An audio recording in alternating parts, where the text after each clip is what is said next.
Hi, it's me, Justin. I want to tell you a story. It's about love.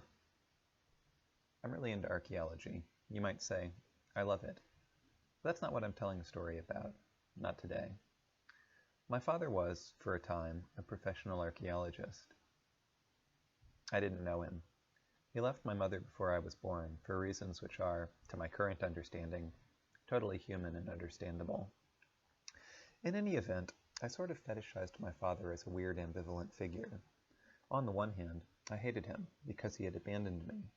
And on the other hand, I thought he was really, really totally awesome because he was an archaeologist. I even had an issue of National Geographic which followed him on a dig that he was working on. Yeah, National Geographic.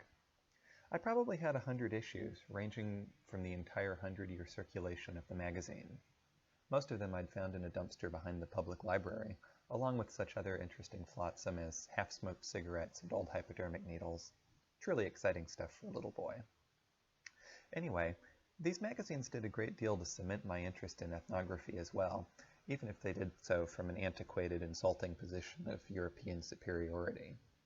But digressions aside, I was fascinated with archaeology. I was born in the early 80s, making me one of those hard-to-classify early millennials, but I, like Michel Foucault, reject the idea of classification anyway, so that's not much of a problem. One of the television shows which would supervise me during playtime was called Noozles. For a long time I thought it was the little koala, but apparently my underdeveloped mind just conflated the two into one big ball of amorphous koala-ness. Noozles was about a little girl named Sandy whose grandfather was an archaeologist, and who mysteriously disappeared on a dig. There were also some koalas. I fixated on the show, for what seemed like really obvious reasons now. Anyway, when I was older I took classes on archaeology and anthropology in college. I've done independent research in replicative archaeology, and I think a great deal about the nature of the interaction of humans with their technology. Anyway, a couple of years ago, an archaeologist friend of mine and I volunteered to help out for a weekend at a prominent Paleo-Indian dig in eastern Wyoming. We were on a hike out to another nearby site, an ancient toolstone quarry, when another student in the group lost his footing while walking on an arroyo rim and tumbled and slid down the cliff, winding up about 12 or 15 feet down the canyon on a little shelf of stones.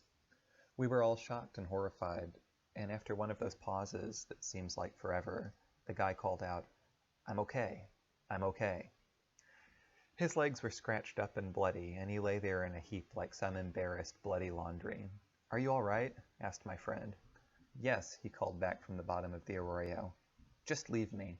I have everything I need down here." He gestured to the laden chokecherry bushes which lined the bottom of the arroyo. "I have these berries. I have all this stone for tools. I'll be fine."